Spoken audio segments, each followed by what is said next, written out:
social media and what it's doing to our world. But on the other hand, I reminded them that they're watching and they're able to connect with us through Facebook. So this is the double-edged sword of social media, that we have a problem that we have to buy into it.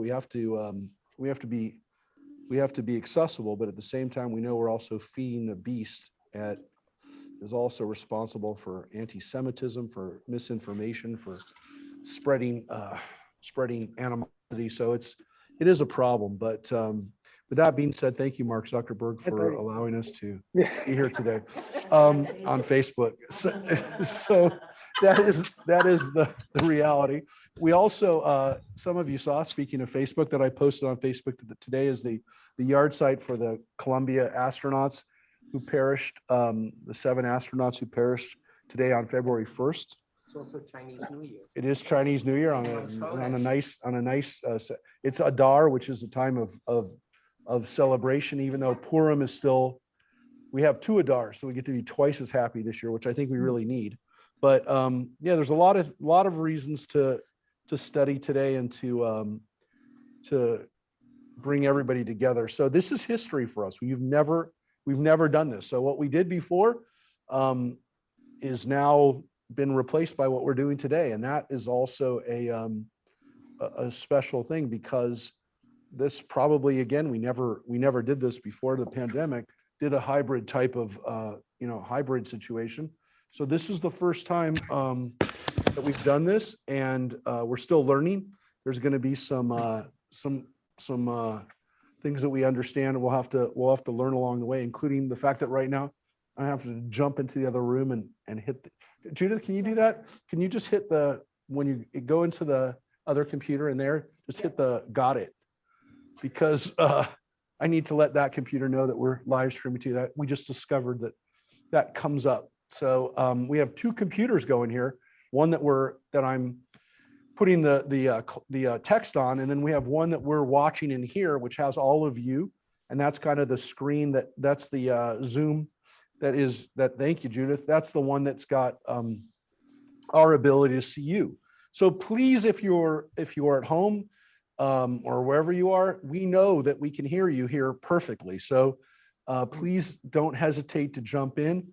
To prove that point, I think actually, as we said, we're going to have Rosemary. And Rosemary, you're in Santa Paula today, I assume, right? I am in Santa Paula today. I shouldn't assume that, but I will tell you that. One of the cool things over the last couple of years, and believe it or not, it's been 23 months almost since we were live doing this together. It's hard to believe that in that time, we've had this class while I've been in England, while I've been in New York, while I've been in Arizona, Nevada, Utah, I said Arizona, a couple places in Arizona. I don't think I did Colorado. I didn't do it from Colorado just because of the time. But I did do it from England, did do it from New York, San Diego a bunch of times. So yeah, this was nice for me to be able to connect even when I wasn't in town. And so we ended up having more classes over the last 2 years than we would have otherwise. And so it's hard to believe. And yeah, 2 years is a long time. It's a long time. So it's good to have everybody with us. And we actually, as I said, we have more people today than we've had in 2 years. So it's nice to have everybody here. Some of you were not with us 2 years ago when we were only doing it live. So again, we have to look at the silver lining here too, which is that we made it through. Our community is held together and made it through a really difficult time where not every community has, and not every family has, and not every person has. So I don't know that we can say we've emerged on the other side, but I feel like we've kind of made it to the other side right now. So we're here. And so I'm going to do this now, and I don't do it a lot, but I definitely feel that it's honored and deserved at this moment, because we're doing something we've never done before by having a hybrid class. So I want to say Shehechianu, Baruch atah Adonai Eloheinu melech haolam, Shehechianu v'kiyamanu v'higianu lazman hazeh. And this is a new undertaking, so it is definitely worthy of a Shehechianu. We save it for special occasions and things we've never done before, or things we've never experienced before. or for the first time in a year is enough. But this is the first time in 2 years we've had class, and it's the first time that we've ever done this. So with that, and on Facebook, yes, Judith. Not completely off topics, but sort of tangential. The Whoopi Goldberg thing. Oh. That was interesting.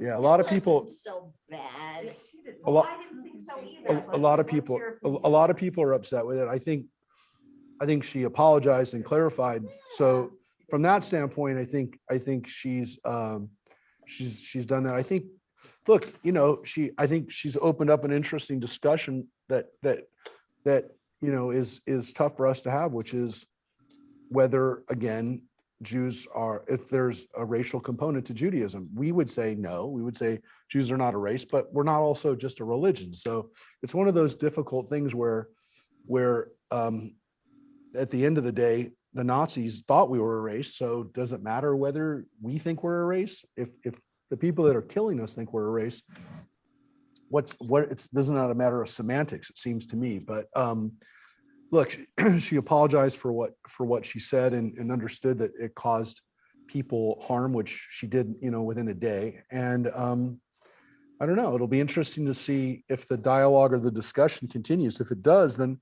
then it's one of those blessings in disguise too. It's a silver lining that allows people to to think about this stuff and to have a discussion about what it means to be Jewish, how anti-Semitism is different than other forms of racism or prejudice. Think about it all the time. Glynis is living with us now. Glynis lived with us for 8 years, and she's living with us for the last 7-8 months. It reminds me again that we still have a lot of prejudice and a lot of it reminds us that there's a lot of stuff that just is part of our lives that we take for granted, that is part of being an African American, being a Black person in this country. So I understand Whoopi's point, because she has been discriminated against because of the color of her skin, and most of us haven't. Yeah. Are you involved in all of the Afghani setup in South Korea? Rabbi, I can't hear the discussion in the room. Sorry. So speak up a little bit, folks. Marcia, do you want to say something?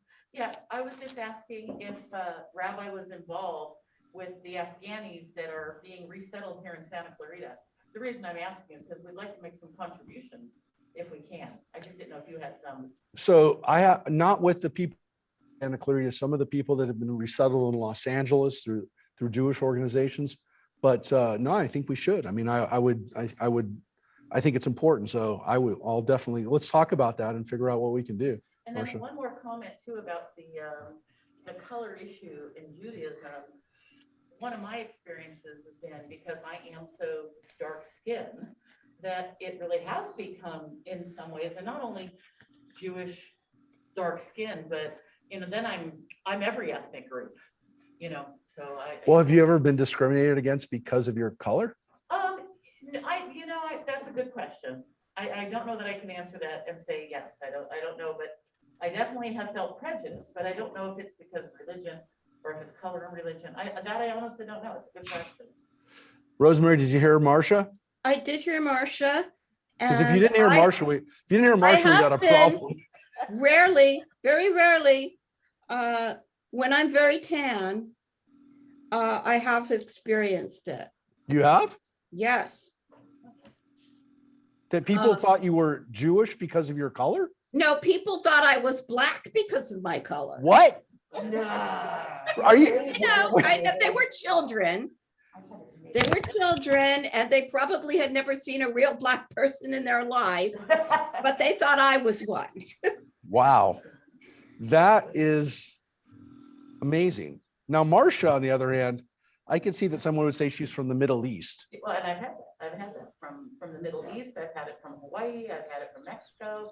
I'm often misunderstood for my color. Yeah. Often. But you're married to the whitest man in America. God bless my husband. What can I say? No. But it's, You have no, wait a second. A white man does not have to make apologies for being a white man in America. Should he? I don't know. Anyways, we're no, Nathan's, but yeah. there's some resources to that, okay? Yeah. But I will tell you that having Glynis living in our house over these last few months has, kind of resensitized me to it. Because I used to see when I would walk, if Tracy wasn't there and I would walk around with Glynis with the kids, I'd have, if we went out to dinner or something like that, if Tracy was out of town, I'd have people looking at me like, there was a quizzical look. Who is that? Who is that dark lady? And why are those kids not dark? Or Glynis is, what is a Glynis? What is a Glynis? She hasn't been around for a No, while. but you would have met her before because she's lived with us for, well, maybe there was a gap, but she lived with us from 2000 till 2020. What year did you move here? I don't know. Or whatever. So she lived with us until about 2008, 2009. About 12 years. So it's around that. So maybe so she lived with us and was a big part of our lives. And then her place got damaged. A tree fell on her building a year ago, and she's moved into our house while they fixed it.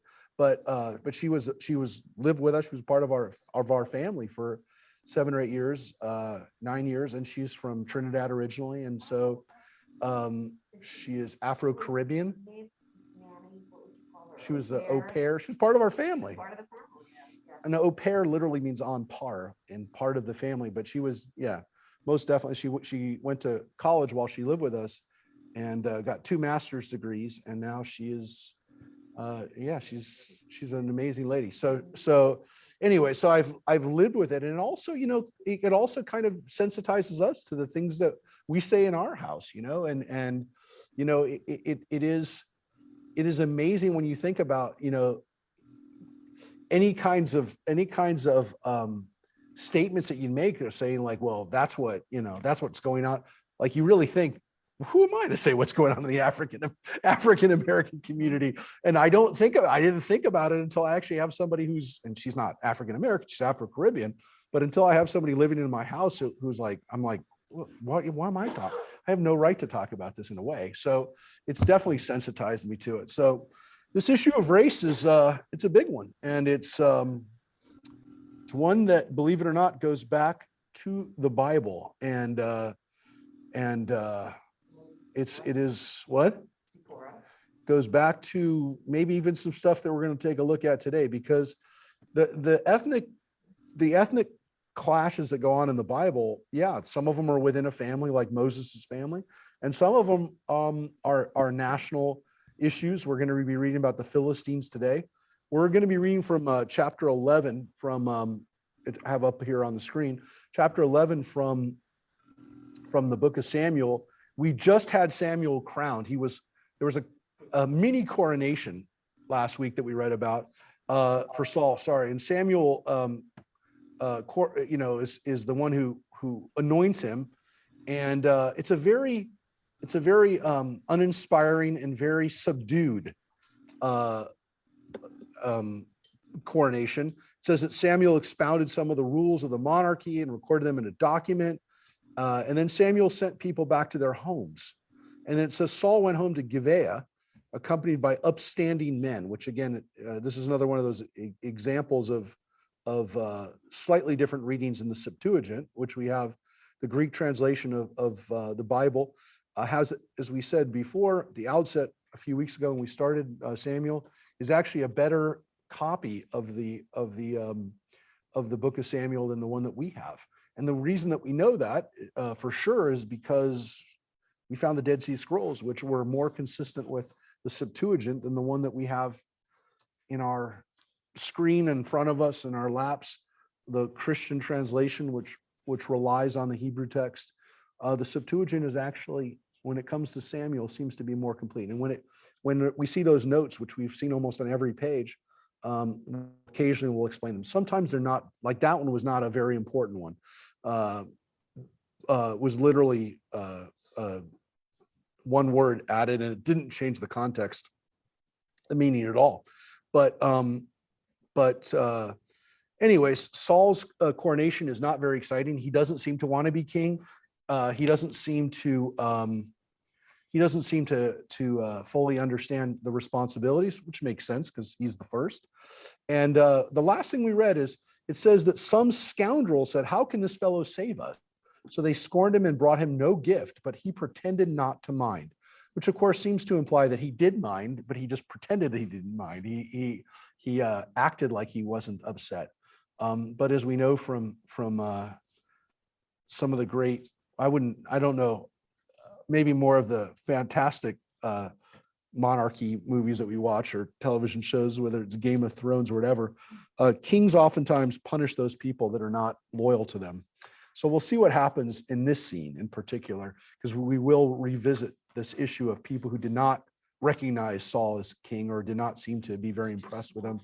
What we know about Saul is that he is a tall guy, he's a handsome guy, but other than that, he doesn't seem to really warrant this. But Samuel was told by God who to anoint, and that's what happens. We're going to see that the honeymoon period for King Saul, and that's what we call it, right? The honeymoon period doesn't last long. And it doesn't last long oftentimes for kings. It definitely doesn't appear to have lasted long, partly because of what we have about him. We have very, very little about King Saul by himself. We're going to read it this week and next week, and then almost then after that, we're going to be reading about King David. There's very little about King Saul, positive or negative, in the Bible. That's the bottom line. There was a lot more written. We know it. There are records in the Bible that say there was more writing about the kings. That's not the purpose of the Bible, and it's not the purpose of this book of Samuel to focus on King Saul. It's to focus on King David. And King Saul is almost just a character in that story of King David. So let's take a look. Rosemary, we're going to turn it over to you, and we're going to read about what Saul does to actually become king, because it's not the coronation that makes him king. It's going to be what he does today that officially kind of meaningfully makes him king. So take it away. Nahash the Ammonite marched up and besieged Jabesh Gilead. All the men of Jabesh Gilead said to Nahash, "Make a pact with us, and we will serve you." But Nahash the Ammonite answered them, "I will make a pact with you on this condition, that everyone's right eye be gouged out. I will make this a humiliation for all Israel." The elders of Jabesh said to him, "Give us 7 days respite so that we may send messengers throughout the territory of Israel. If no one comes to our aid, we will surrender to you." When the messengers came to Gibeah of Saul and gave this report in the hearing of the people, all the people broke into weeping. Yeah, it's very, very Game of Thrones like, actually. Oh, no. So what just happened?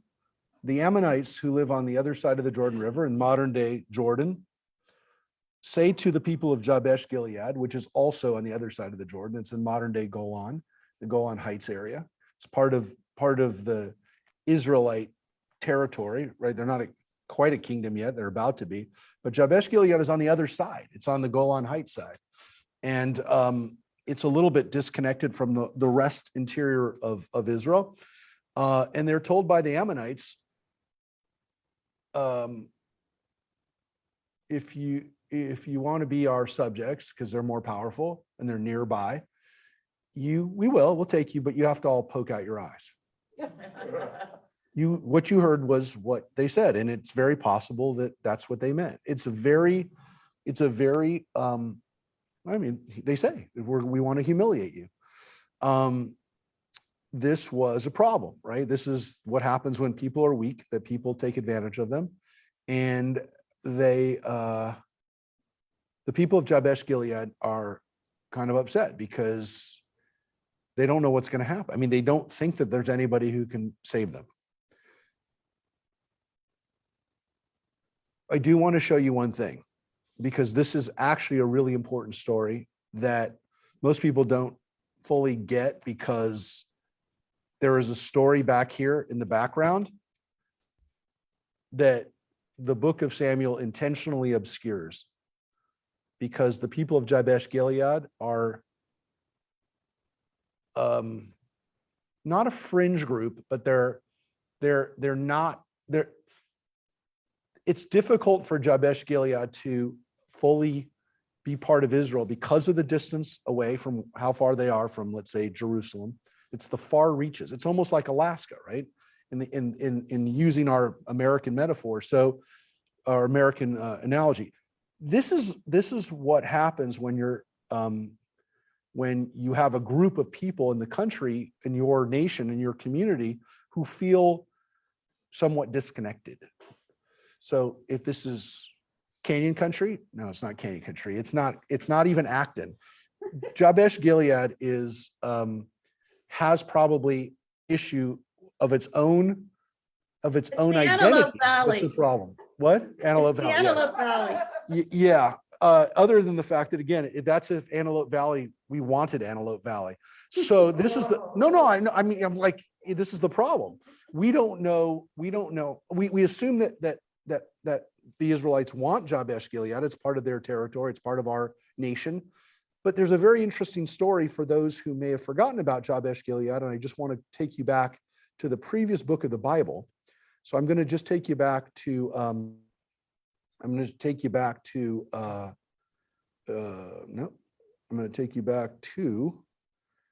in the Tanakh, to the book of Judges, because we read about Jabesh Gilead at the end of that horrible story of Benjamin, right? When the Benjaminites were almost wiped out, right?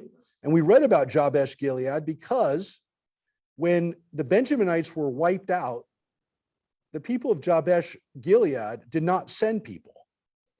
They didn't send people to attack the Benjaminites. The rest of Israel wiped out Benjamin. But the Benjaminites, there were a few left over. And then after the war, the rest of the tribes go, oh, wait a second, we're about to lose a whole tribe. We can't lose a tribe. We're 12 tribes. Can't be 11 tribes.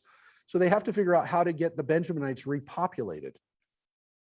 And they say, this day, one tribe will be cut out from Israel. What can we do?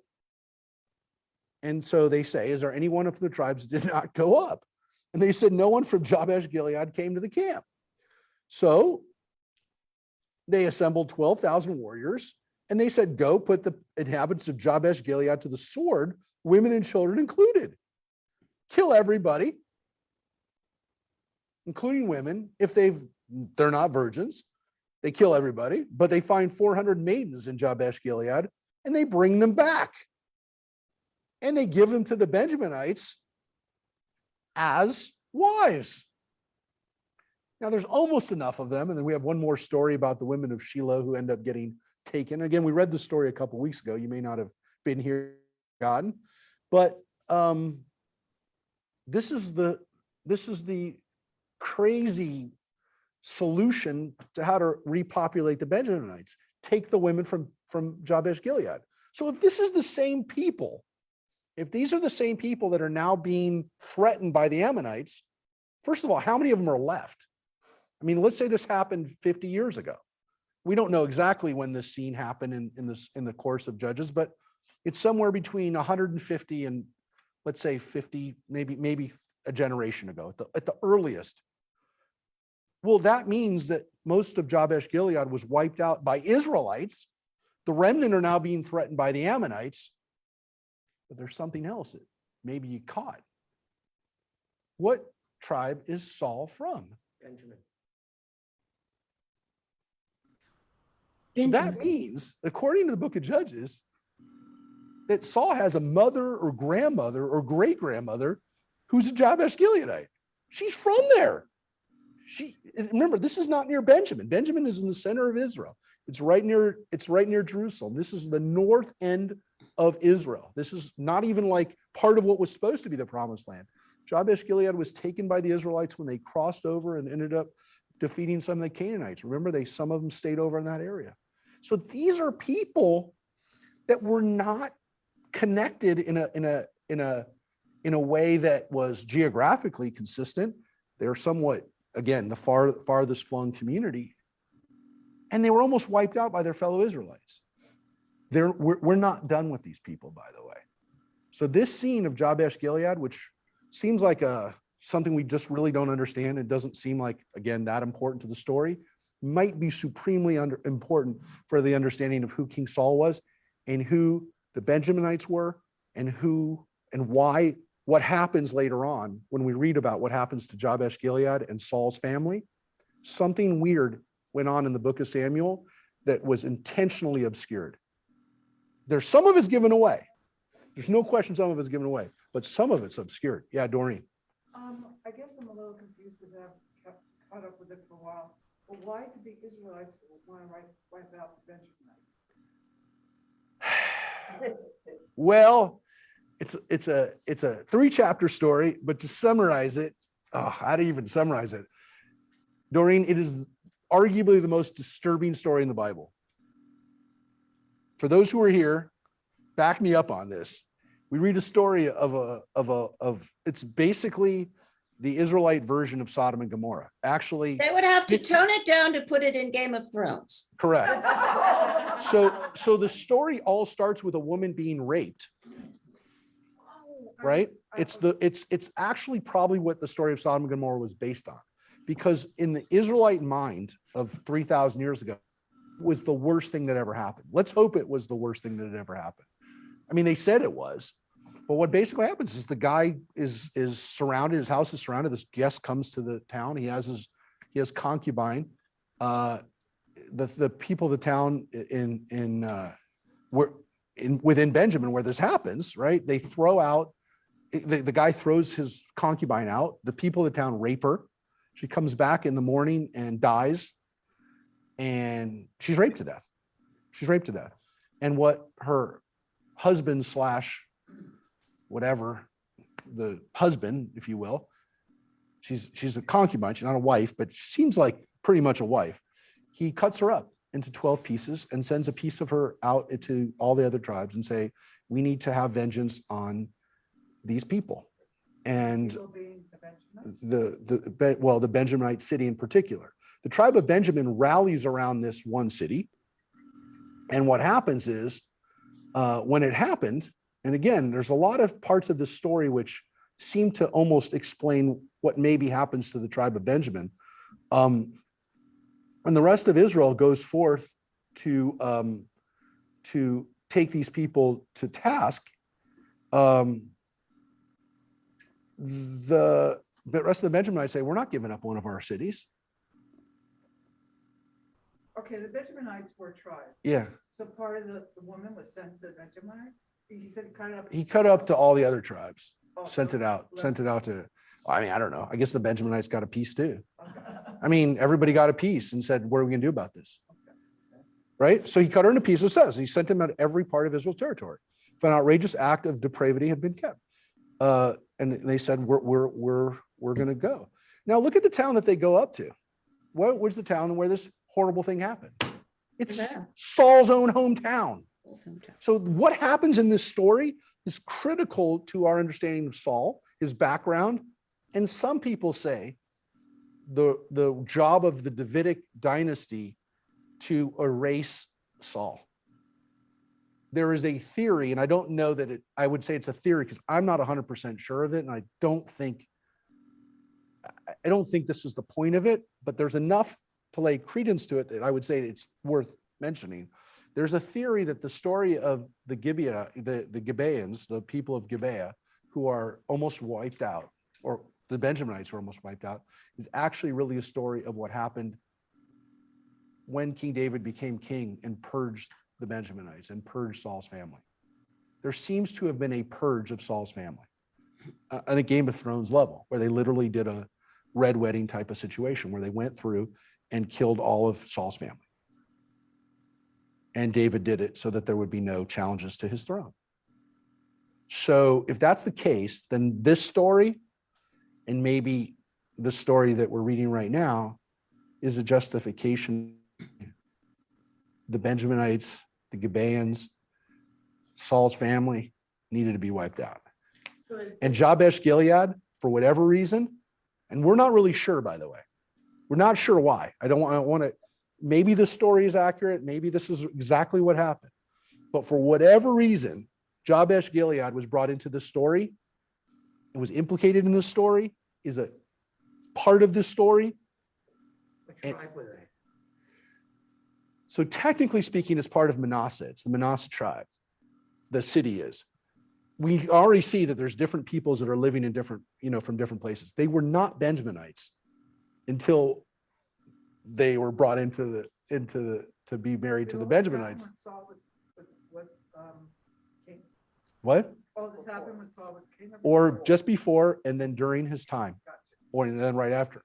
So what we have is this weird thing with the Jabesh Gileadites, and I don't think we have an answer because I think there was an intentional thing that was done to besmirch them, to make them bad, whatever. How bad they were, or how completely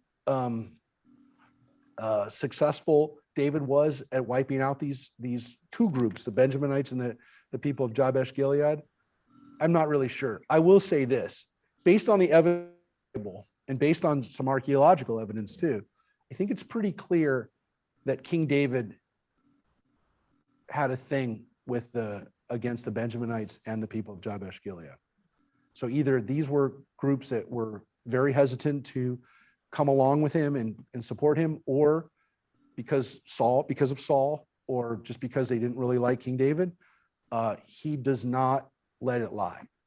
It's very clear that he does not forgive the people of Jabesh Gilead or the people of Benjamin.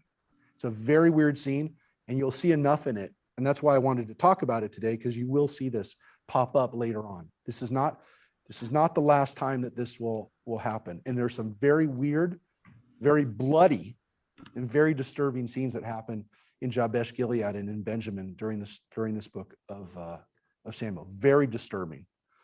So can I ask you a quick question? Yeah. Is this what you just showed us right now, the setup to what we're reading now? Or is this something separate? No, this is probably the setup for it. It was probably set up intentionally, but there's more to it. And here's the bigger issue, Marcia. It's not a setup. The problem is there's stuff here that we don't have access to, that we don't know the backstory, and we're only getting part of it. And we're getting a fraction of what really happened. We don't really know what happened in Jabesh Gilead. We don't have their side of the story, but we do know that there was a purge, and there was, based on the Bible, the people of Jabesh Gilead got wiped out once, and the Benjaminites got wiped out once. Did they get wiped out once? Did they get wiped out twice? Did they get wiped out in the time of the judges, or did they get wiped out in the time of King David? Yes. That we don't know. We're not 100% sure, but we know they got wiped out. The Bible says they got wiped out. So the women that were taken, were those the women that started kind of rebirth these tribes a little bit? That's what the Bible says, that they rebirthed the tribe of Benjamin, which means that the people of Benjamin are walking around with history to Jabesh Gilead. The Bible says that. I don't understand why people don't know that. They don't pay attention to it. The Bible says it. The book of Judges said it. It says that those women were taken. Are we supposed to assume that they didn't tell their kids? Now, again, you and I have to assume that they didn't blame the Benjaminites for what happened. Their town wasn't wiped out by the Benjaminites. It was wiped out by the rest of Israel. It says 12,000 Israelites came against the city of probably 500 people, 1,000 people. No, I guess there was 400 virgins. So maybe there's 2,000 people in that town, or 3,000. They wiped them out. That's according to the Bible. I showed it to you. Bible says that happened. So did it happen once? Did it happen twice? Did it happen during time of Judges or time of Samuel? I don't know, but I know that it says it happened, and I have no reason to believe that the Bible would keep that horrific of a story if it didn't happen. There's no reason to deny it or to say, well, that's made up. Who would make up a story like that? Because the best version of that story still has the city being wiped out by other Israelites. So let's turn back to this.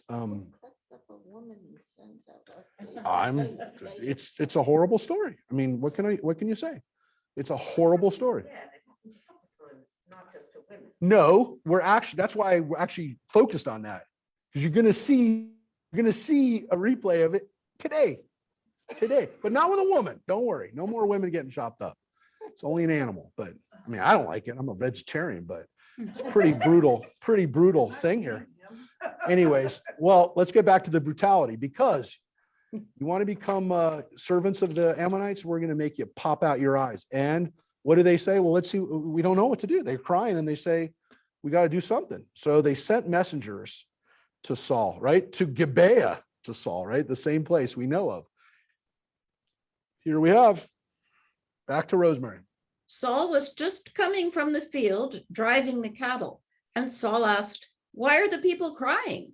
And they told him about the situation of the men of Jabesh. When he heard these things, the Spirit of God gripped Saul and his anger blazed up. He took a yoke of oxen and cut them into pieces, which he sent by messengers throughout the territory of Israel with the warning, "Thus shall be done to the cattle of anyone who does not follow Saul and Samuel into battle." Terror from the Lord fell upon the people, and they came out as one man. Yep. So you see the similarity in theme, There's the right? parallel. Again, maybe that's what they did in those days. They cut up things and sent them out, usually animals, sent them out to people and inspired them by their symbols. Yeah, there's a lot of that in the book of Samuel. We're going to see a lot of The horse and the So bed. they didn't need oxen. They only used them for their. sacrifice.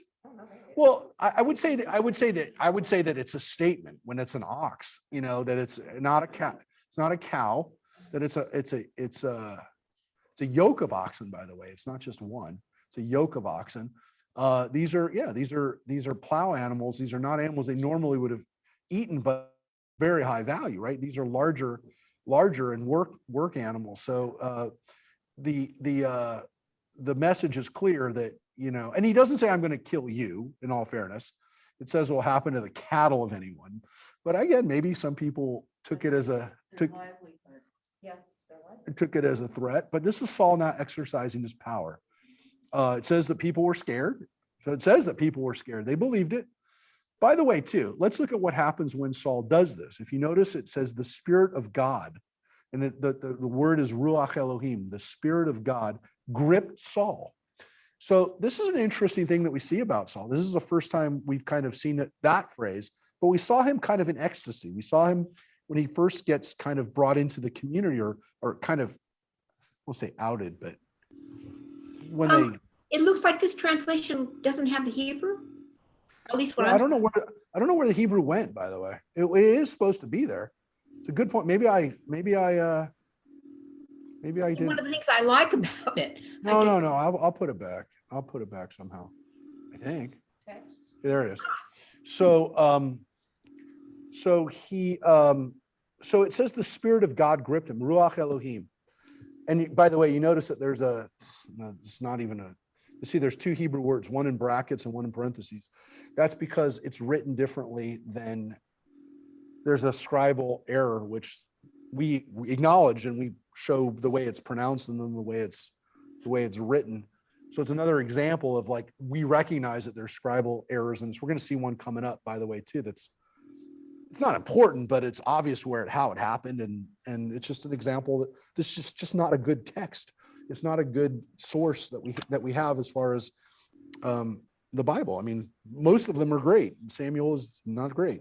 Anyways, the words Ruach Elohim, the spirit that he has, is important because we're going to see later on, right? Saul sometimes has a good spirit and sometimes he doesn't have a good spirit. And it seems that he is a very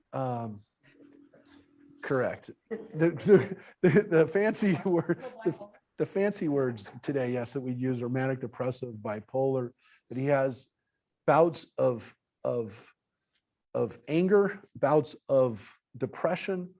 And the way they describe it is they call it the Spirit of God. And so in this case, it's clearly a good thing in that it makes him, it inspires him to action. But we also see that as much as the book of Samuel will occasionally throw praise at Saul, it's almost always very soon after backed up by some problems. And he very rarely gets away with just being good or just being effective or doing the right thing. It's almost always but this. And so So this is his first action. This is now Saul essentially proving his worth. And that's what this scene is. This is Saul essentially really becoming king. There was a coronation, there was an anointing, there was a private one that went on with just Saul and Samuel. Now we have one with, and then we had one with the people, which was also very, as I said, kind of uninspiring and kind of without a lot of fanfare. But now he's got to prove his worth. So you can kind of imagine what's going to happen here already by the setup, but here's what happens. Saul mustered them in Bezek, and the Israelites numbered 300,000, the men of Judah 30,000. The messengers who had come were told, "Thus shall you speak to the men of Jabesh Gilead. Tomorrow, when the sun grows hot, you shall be saved." When the messengers came and told this to the men of Jabesh Gilead, they rejoiced. Yeah, well, that's good news coming around the corner, right? You're going to be saved. We're going to come to your rescue.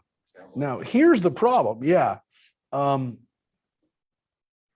This is, they get the message, the messengers come. By the way, before we move too far, look at that line before that. The Israelites numbered 300,000 and the men of Judah 30. Why is there even a difference? If Judah is part of the kingdom of Israel, why are they like?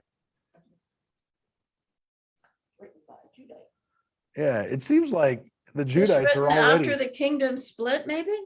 Yeah, and it also seems to be written by somebody who wants to make sure that you and I know that Judah sent people to do this, right?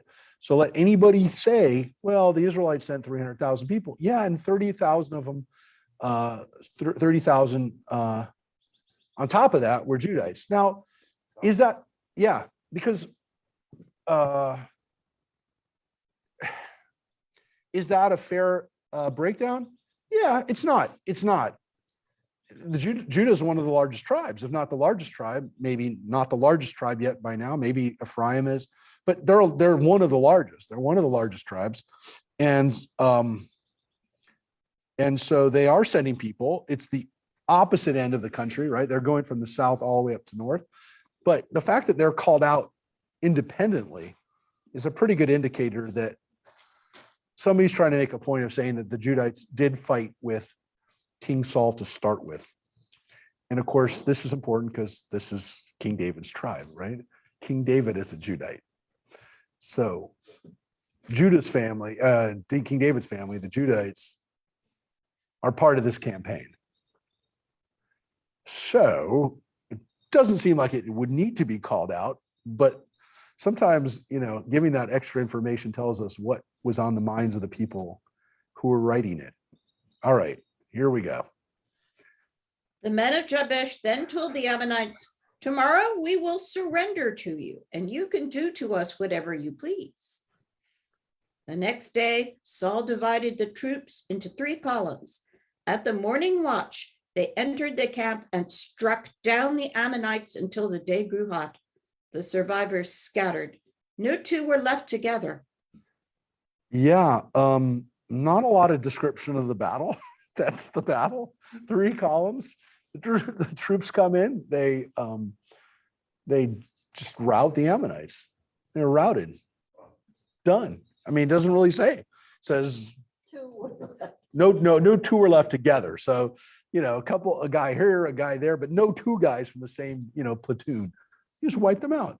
Like there was no real resistance left. And again, it seems as the Ammonites learned a lesson. This is not, you don't mess with the Israelites anymore, right? The people then said to Samuel, "Who was it said, shall Saul be king over us? Hand the men over and we will put them to death." But Saul replied, "No man shall be put to death this day, for this day the Lord has brought victory to Israel." So when we read it, as I showed you the end of last week, where it said that there were people who didn't believe in Saul, now people are saying, who are those people? Let's kill those people. And Saul says, no, I'm not going to kill anybody. On the other hand, he doesn't say ever. He says, we're not going to kill anybody today. He does say this day. So the word hayom might be critical. We don't know for sure that Saul didn't kill them the next day or the next week or the next month. If there were people who still doubted him, I don't know. We know that there are people who don't seem to be on his side very soon after this on a major way. So specifically the tribe of Judah. So when we see this, we're kind of left with on what seems to be magnanimous and trying to keep everybody together, and let's focus on the big picture. But it does say today. It doesn't say no man will be put. Now again, doesn't say that they were yet, but we do know that Saul has a temper, and this is his first act as king, and the people are happy with him. So here's what happens. Samuel said to the people, "Come, let us go to Gilgal and there inaugurate the monarchy." So all the people went to Gilgal, and there at Gilgal they declared Saul king before the Lord. They offered sacrifices of well-being there before the Lord, and Saul and all the men of Israel held a great celebration there. So according to the Bible, Where is Gilgal? so Gilgal is not far from Shiloh and Gibeah in the center of Israel. So we're talking about in the heartland and in the area that eventually will be the capital of Israel. So Jerusalem, which at this time is still or Benjaminite or Jewish city, still a Jebusite city. It's still a Canaanite city. But that area, that general area around Gilgal. So Gilgal is one of the cities that was on Samuel's route where he would go between those cities. Gibeah, as we have talked about before, was like in suburban Jerusalem. I mean, it's really not, I mean, it used to be a separate city in the biblical period. Today, Gibeah is, well, it's, as we kind of showed, it's in East Jerusalem, and it would be, it's difficult to figure out how that's going to stay as a, it will, I mean, Israel's not going to give up Gibeah, but it is surrounded also by Palestinian villages. Anyways, this is where we're talking about. So some of these areas are underneath Palestinian areas, and some of them are under Jewish This would have areas. been in the northern kingdom if they split up. No, so that's interesting, right? So Gibeah and most of the places in Saul's territory or Saul's and Samuel's area, like Shiloh, are going to be part of Judea, of Judah. It's going to be in the territory of Judah. The northern capital will be Samaria. Will be a little further north, not much further north. Bethel, which is one of the borders for the northern kingdom, it goes from Dan to Bethel, from Dan in the north to Bethel in the south. Bethel is only about 20 miles from Jerusalem. So I'm going to show a map real quick. Rabbi, are these cities still in existence, or are some of them not known anymore just by? Or in today's Israel, are these cities?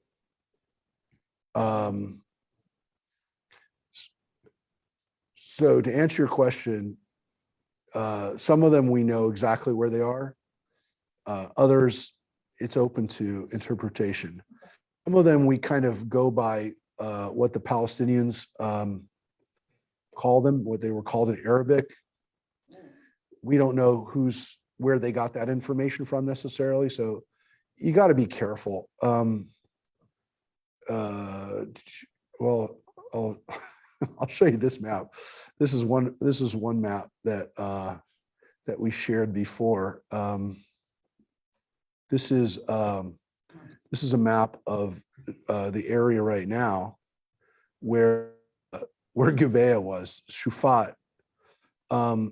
So there's a refugee camp there. The blue parts are Israeli Jewish territory, area, land, whatever, and the brown is Palestinian territory and cities and villages.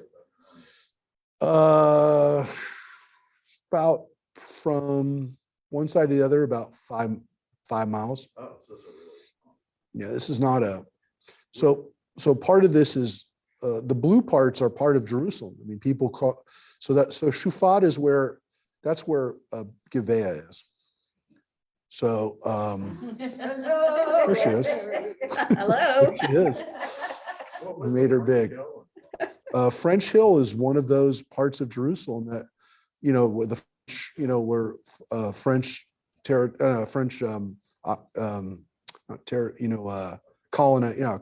colonies. So there's a German colony, there's a French Hill, there's a Russian compound. All these places are in Jerusalem today. We still call them, those are the names that they still have. This map, It looks like Judith. like You need Rosemary. Rosemary. So no, I'm going to share it right now. The map of well, this one has not everything I want to show, but this map will show you where Gilgal is in relation to Jerusalem. Well, actually, it's not, because Jerusalem's right here. And Jerusalem's not on this map. But this was when they first came in. Gilgal and this area right here is part of Judea. And then this part up here is part of the northern kingdom. But this area here was all part of, Judah kept it as part of their kingdom. And then along here, starting from about here, all the way up north was the kingdom of Israel. We'll take a look at it on a map. But yeah, the territory of Benjamin was kind of like the far south part of the territory of Israel. But King David and his descendants, who made Jerusalem the capital, made sure that that stayed part of Judea. That was their capital. But it's like this, like Washington, D.C., this was right across the river from the Confederate Army, right? Confederate Army was in Virginia. And we know the furthest north they got was Gettysburg. But if you lived in Maine or if you lived in Massachusetts, you weren't worried about the Confederate Army. But if you lived in Maryland or Pennsylvania, hell, you live in Gettysburg, you had Confederate troops in your backyard. So it all depended where you were in relation to the border. And the people that lived in Benjamin were kind of caught in the middle. And they were really very much like a border state during the Civil War. Those were where most of the battles were. They were where most of the conflict was. It was where people were like, are we in the north or are we on the south, right? I mean, we talk about it sometimes, those were the last states that had to give up their slaves. I mean, there were still slaves walking around Maryland during the Civil War. Crazy. And there were slaves in the White House. So did the people of Benjamin, like, what were they? Were they Northerners or were they Southerners? And they definitely had a problem in that after the kingdom splits, right? Benjaminites are definitely Northerners from the standpoint of their king is King Saul, right? And they're not from the tribe of Judah. They probably hate the tribe of Judah, if you think about it. I mean, probably, they must have hated the tribe of Judah. They're part of the north, but their cities are part of the south. So their cities like Jerusalem are part of the southern kingdom. They're part of Judah. So what did a Benjaminite feel like knowing that they were essentially occupied by Judah, but they felt like they were part of the northern kingdom? Because they were those tribes. Yeah. What? Yeah, they don't have any, it's like not having a country. So it must have been bad for Benjamin. Rabbi, Yeah. I don't know if it was like my parents or my father's situation. Sometimes he said he was from Lithuania. Sometimes he said it was from Russia. Depending on. Yeah, I think for Jews, it was even, in Europe, it was a little bit more difficult for most of their history. It didn't really matter because nobody cared what, they didn't really want them anyways.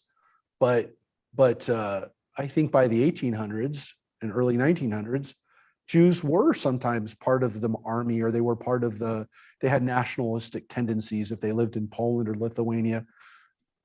But there was so much anti-Semitism, it was it was just kind of, it didn't really matter. Like if a Lithuanian hated a Jew and a Pole hated a Jew, what difference does it make? You're Jewish. But I think, that was because we were a minority in a group, within a group of people that, we were just talking about it the other day. Somebody was asking about the Ukrainians, and I'm like, well, I got mixed feelings about it, because as much as I don't want Russia to be able to intimidate or bully Ukraine, Ukrainians were mighty anti-Semitic. And I want to tell you, mighty anti-Semitic, which is ironic because their president is a Jewish guy right now. But that goes back to the Poles. It goes back to the fact that Ukraine was kind of caught in the middle. But I have great grandparents that came from Ukraine. A lot of us have family that came technically from Ukraine. But during World War II, when the Nazis marched through Ukraine and took it away from the Soviet Union, they turned it over to Ukrainian nationalists. And those Ukrainian nationalists murdered Jews like there was no tomorrow. They were brutal. The people that you talk about, Ivan the Terrible and some of the other people that fled to this country because we let these guys in because they were anti-Soviet.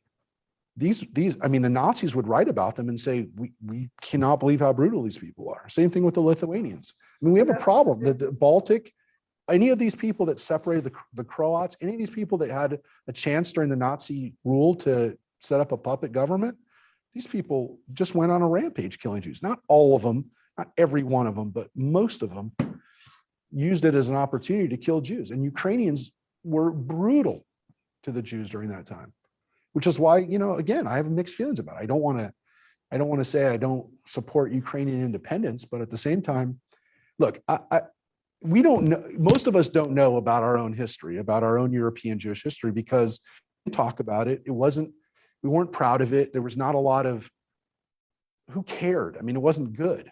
When our families, most of them came to this country, they didn't pine back for Ukraine or Russia. They didn't care. Everybody hated them. So it didn't matter whether it was a Pole or Ukrainian or a Russian that hated them. Somebody hated them. And so they weren't really going to talk about it that much. But I will tell you, it was very hard for me. I went to Ukraine in 1989 for about 8 days when it was still the Soviet Union. There was a very weird thing that happened in Ukraine, which is that the Russians, the Soviets, when they controlled Ukraine, they didn't let Ukraine be independent, but they allowed certain Ukrainian nationalism to a certain point. And one of the Ukrainian nationalists that they allowed was Bogdan Khmelnytsky.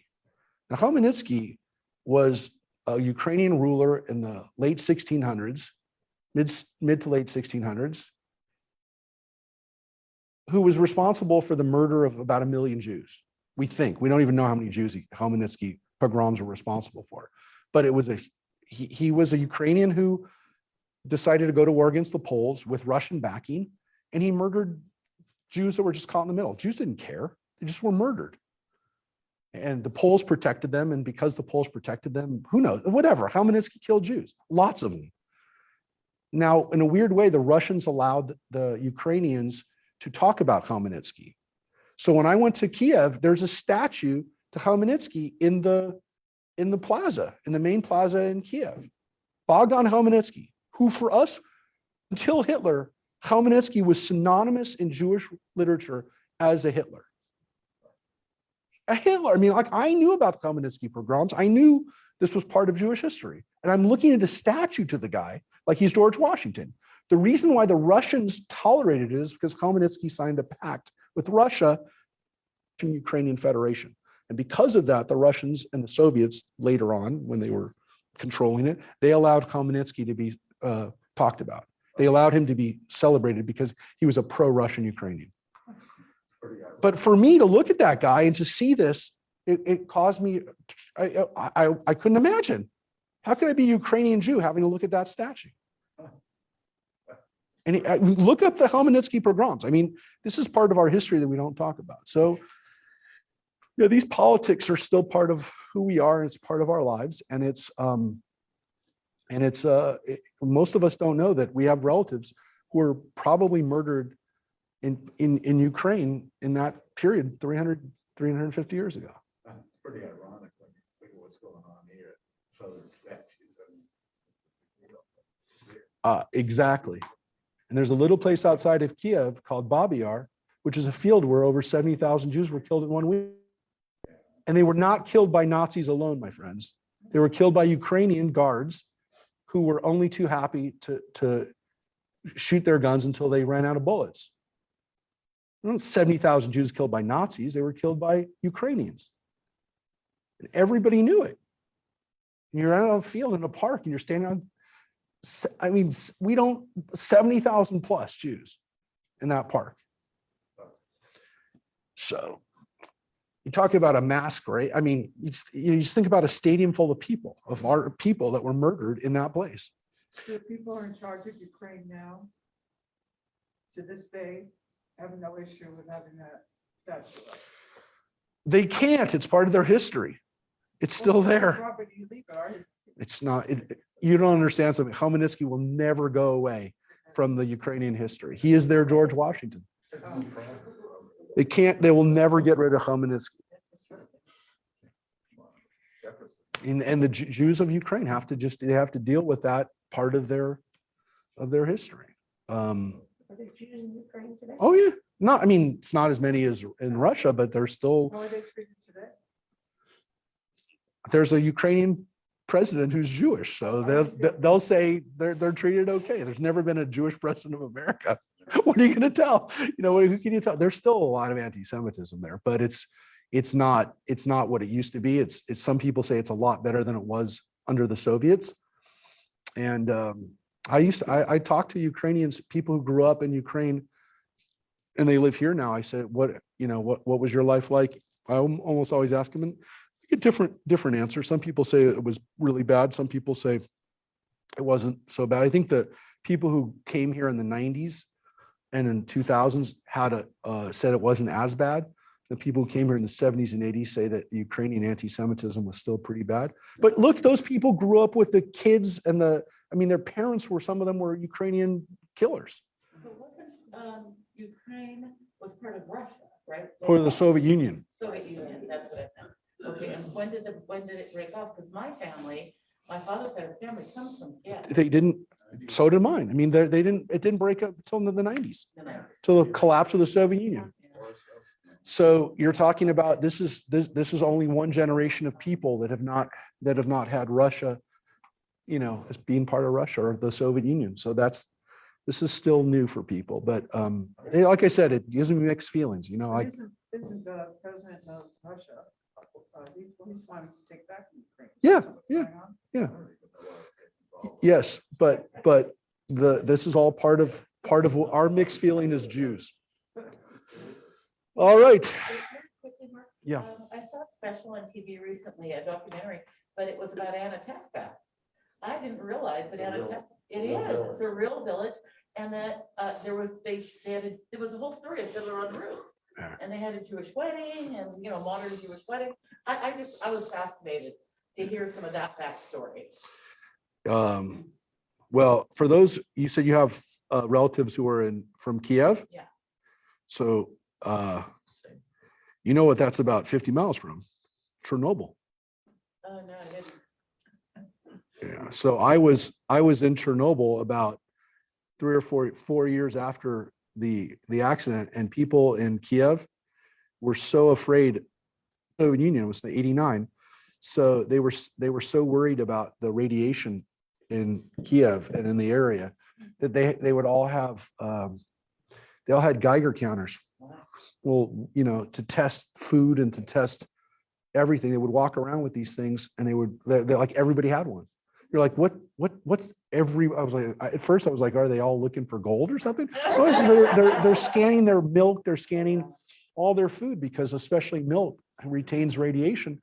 They were doing that for years after. They're still testing that in Las Vegas from the testing centers. Yeah. Area 51 different- So that's where your family lived. Your family lived miles probably from Chernobyl. All right. So let's look at chapter 12. And you think about the weird history that we've had. picture novel from Erasmus. So Then Rosemary, Samuel- Are you ready? chapter 12. Yeah, we're Chapter gonna make it 12. big for you. Okay. Then Samuel said to all Israel, I have yielded to you in all you have asked of me, and have set a king over you. Henceforth, the king will be your leader. As for me, I have grown old and gray, but my sons are still with you, and I have been your leader from my youth to this day. Well, we already know that his sons are not good people. Yoel and Abiatar. We know that they're not good. Abijah. We know that they're not good people. We already were told that. This is almost, again, either another version or a repetition of what we read earlier 2 chapters ago, which is Samuel saying, "What's wrong with me? I'm a good guy."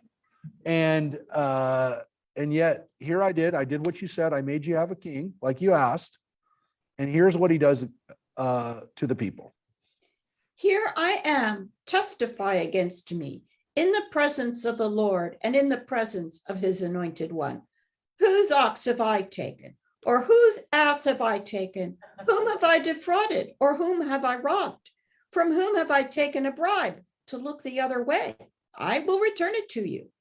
They responded, you have not defrauded us, and you have not robbed us, and you have taken nothing from anyone. Right. So he basically says, I haven't taken anything. I'm clean. Nothing. Exactly. I'm not a crook. That says I'm not a crook speech. And the people say, you're not. We know you're not a crook. But here's what he says. He said to them, the Lord then is witness, and his anointed is witness to your admission this day that you have found nothing in my possession. They responded, he is. Samuel said to the people, the Lord is witness, he who appointed Moses and Aaron and who brought your fathers out of the land of Egypt. And you can see here, occasionally in these lines, occasionally in these sections, we have the meaning of Hebrew uncertain. And again, probably in a few cases, we have a few words missing. It is not likely, again, that it's not going to necessarily change the meaning of what we're reading. And I'm opening them all up for you. It really doesn't change at least the meaning in this section. But again, this is all, we're not done yet. This is all still Samuel's, what have I done wrong? Come, stand before the Lord while I cite against you all the kindnesses that the Lord has done. Oops. Go back. Yeah. Thank you. While I cite against you all the kindnesses that the Lord has done to you and your fathers. When Jacob came to Egypt, your fathers cried out to the Lord, and the Lord sent Moses and Aaron, who brought your fathers out of Egypt and settled them in this place. Yes. Well, no, there does seem to be something missing, which is where the Septuagint comes along and says, and the Egyptians oppressed them. So there is a line that's missing. You and I know what the context of that was, the story of Jacob and Joseph and how they wound up as slaves. But there was a scribal error. There was 3 words missing in the Hebrew. So we know that. And that's why the Septuagint occasionally will look at it and show people what's there. Again, doesn't change fundamentally what we see here. In 90% of the case, 95% of the cases, the Septuagint doesn't really add much to it. It just confirms what we always thought. Read the context, we get it. Okay. Jacob came to Egypt and then things turned bad. Okay. But that's not it. But they forgot the Lord their God. So he delivered them into the hands of Sisera, the military commander of Hazor, into the hands of the Philistines, and into the hands of the king of Moab. And these made war upon them. Yeah. And we read about all that in the book of Judges. That is the story of Deborah, the story of Deborah and Barak, the story, and I want to say Barak because that isn't going to be important. It's the story of Ehud and the king of Moab. It's the story of Samson and the Philistines. All that we read in the book of Judges. Where did Deborah come in chronologically? So it's at the very beginning. It's the very beginning of the book of Judges. We don't know exactly chronologically that one judge, didn't necessarily rule in another there weren't judges going on simultaneously. There almost have to be based on the length of time that the Bible says that this person judged for. The bottom line is that Deborah seems to be an early judge, but we're not 100% certain when how early she was in the process. There also is the possibility that there were Israelites who were not in Egypt, in which case having a judge rule them or lead them during the time that some of them might have been in Egypt was also a possibility without being too confusing. That's another reason why there might be judges that the chronology doesn't allow for, because if there's only 200 years elapsed between the time, or let's say Joshua actually taking the people in and the time of King David, if that's only 200 years, the book of Judges seems to cover a longer period of time than that. There seems to be a feeling, or there are some tribes that are being led by people when other people are in Egypt, which is also a possibility and actually makes sense based on the archaeology. But that being said, Deborah is early in the book. She's in chapter 4 and 5 of Judges. It's literally like the first chapters, first stories. So it's going to come back though. And particularly, again, so these are the bad guys. First, we hear about the bad guys. They cried to the Lord, we are guilty, for we have forsaken the Lord and worshiped the Baalim and the Ashtaroth. Oh, deliver us from our enemies, and we will serve you. And the Lord sent Jerubbaal and Bedan and Jephthah and Samuel and delivered you from the enemies around you, and you dwelt in security. Yep. So interesting, they call him Jerubbaal. In the Bible, he's called Jerubbaal, but also Gideon. And Gideon is one of the great leaders, right? He's one of the great leaders of our people. We don't read about Samson. Samson is not mentioned. Jephthah is mentioned. Jephthah, that guy who went to war against the Ammonites. So again, right now. Who's this Bedan guy, though? We never read about him. We don't know who he is. We never read a story about Bedan. But let's take a look at our note. The Septuagint says Barak. Well, that makes a whole lot more sense. Now, it would have been nice if they called out Deborah and not Barak, the guy who was her general. But it makes a lot more sense that Bedan, who we've never heard of, is Barak. Now, how could it possibly be? How could these two names that don't look alike, how could that be a mistake? Well, because the Daled and the Resh look very similar to each other. As a matter of fact, if the Daled doesn't have that, now you only have Baran. However, and I don't have a kuf here, but if I have a little dot right here, a little line right here, that final nun looks a lot like a kuf. So the name Bedan and Barak, even though the only letter they have in common, if you're playing Wordle, is a bet, it's not so hard because of the way that they're written. He was a pretty successful general. Barak was Deborah's general, Yeah. but he had help. He had help from Yael. He had help from Deborah. He had help from the women. But okay, they're going to call out the guys, and they're not calling out all the guys, but calling out a guy that we never heard of, much more likely that the Septuagint actually is correct. So here's an example where, again, does it change the meaning? No. We get a list of judges. Is it possible they threw out a judge we never heard of? Yeah, it's possible. But it's also possible that there was a scribal error that's really not that hard to make. So we like the Septuagint so much that most translations of the Bible, and again, this is not a Reformed translation. The Sepharia is something used by Orthodox Jews, and all kinds of streams of Jews use Sepharia. We have no issue throwing that out to people. And by the way, the Septuagint might have the more accurate reading here, which is Barak. Makes a whole lot more sense. So Sepharia is a translation from Hebrew into. Oh, no. Sepharia is our website that we are using. So Sepharia is this thing right here. Okay, So Sepharia is our online resource. how is this translation? This translation will be very similar to the translation you have in front of you. It is the JPS translation. It is not the new JPS translation, which came out in 2000, but it's a JPS translation that is still a very common translation. The JPS translation is not used in all Orthodox synagogues, but it's used in many Orthodox synagogues. It was used in a lot more Orthodox synagogues until they came out with some of the newer Art Scroll translations and publications. So until Art Scroll started coming out, the JPS translation was used in a lot of Orthodox synagogues. It was not intended to be a movement one, but I would say that the JPS translation is still the base translation for the Reform and Conservative commentaries. And it's from ancient Hebrew into modern English?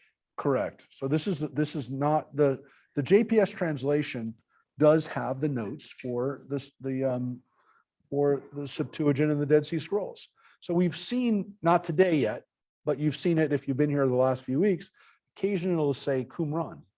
Sometimes it'll say the Septuagint and Qumran say this. So when it says Qumran, it means the Dead Sea Scrolls.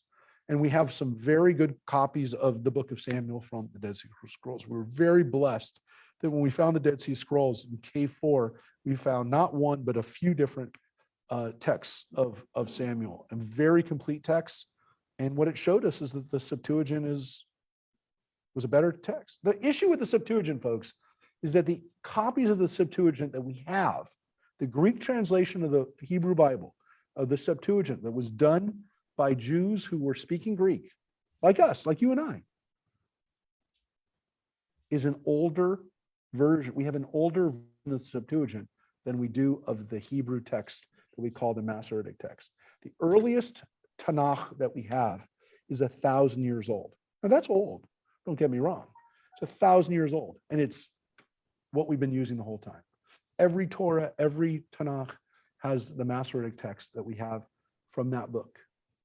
It's called the Aleppo Codex. It's found in Syria. We have the book. It's in the shrine of the book in Jerusalem. It's kept there. We have a book called Aleppo Codex, which is also a Masoretic text that's very old.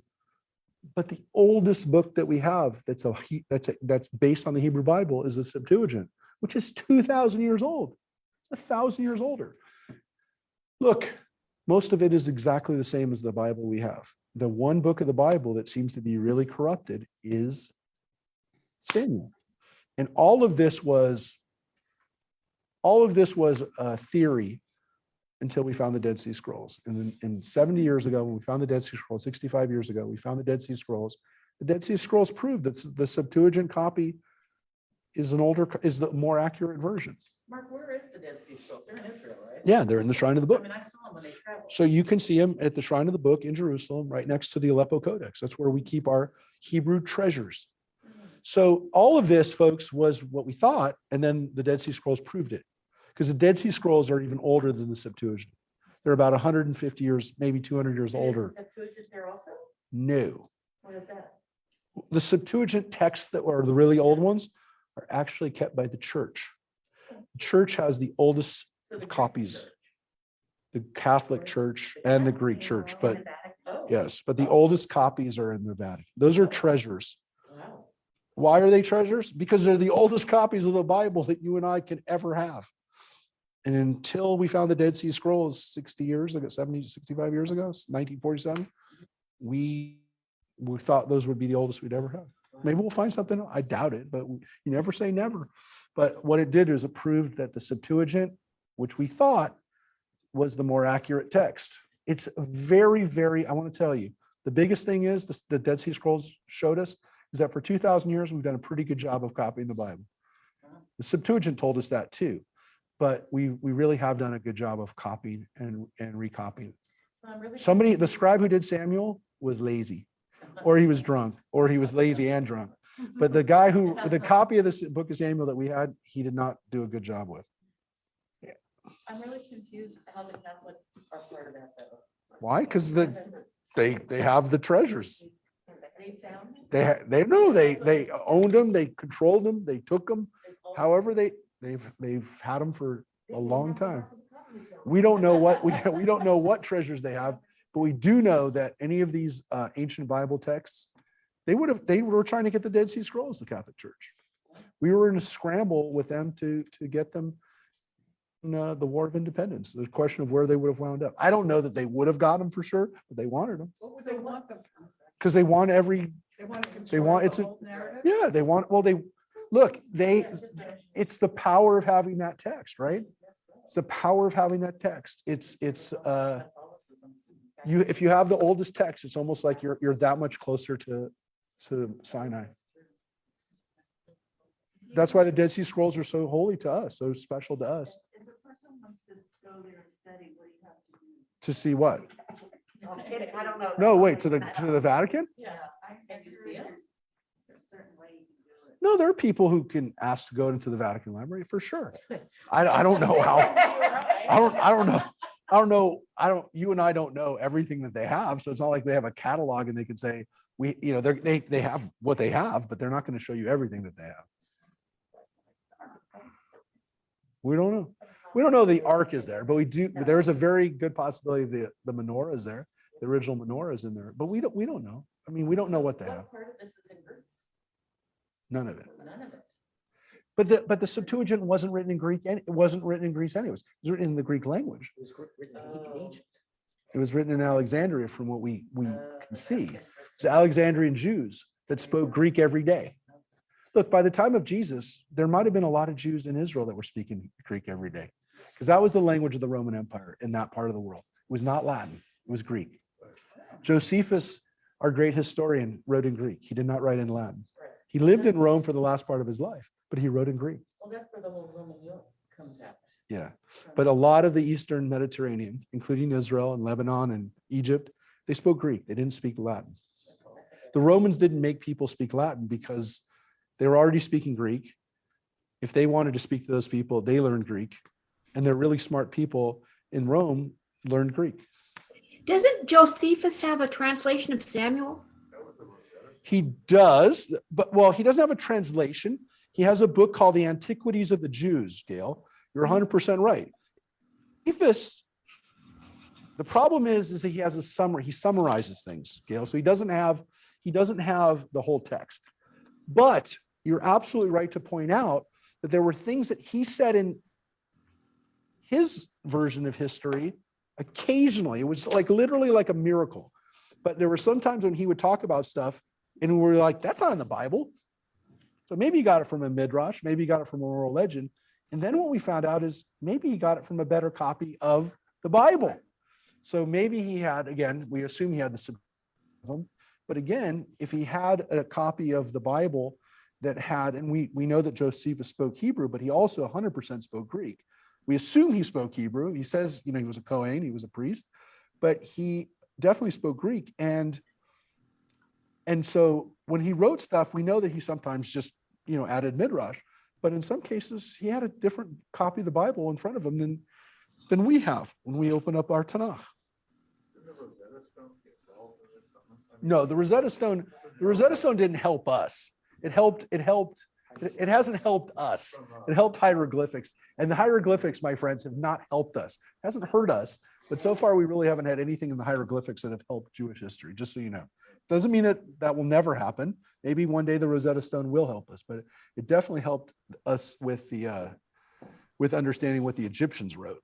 But they didn't write about us a lot, which is part of the problem when we try to reconstruct our history. Is we can't really go to one of the best sources we had, which was the Egyptians. And the Greeks were so much later that it didn't help us.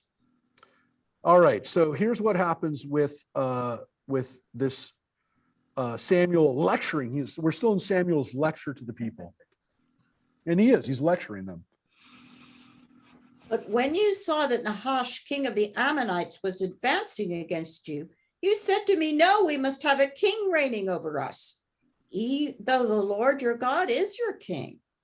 Well, the Lord has set a king over you. Here is the king that you have chosen, that you have asked for. Now, the weird thing is that that's exactly what had happened. Samuel's kind of rephrasing he's retelling the story, not quite in the way that it happened. They had made the king and then he went to war. He seems to say that this is what prompted them to have a king. When in reality, what we just read is that he proved himself. There was already an inauguration. There was already a he had already made him king, and now he proved it.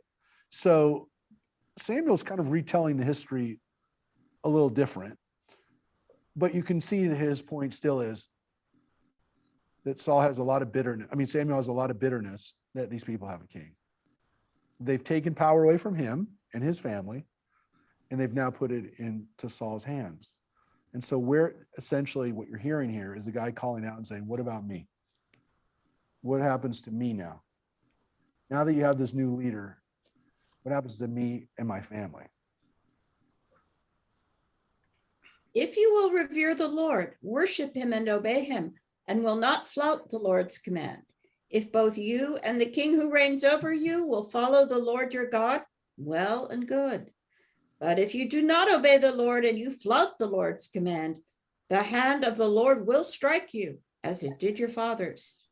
Yeah, and here again, it's not a big, not a big difference of understanding here.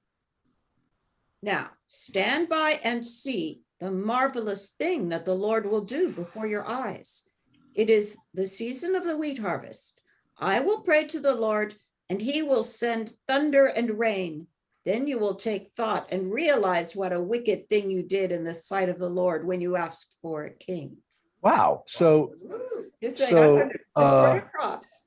Yeah, he's basically using natural, Taking my miracles and going home. natural, well, yeah, but he's going to show them, and he's going to he's scaring them. He's going to basically say, God's going to punish you. Now, again, it doesn't say that anywhere here that God told him to do this.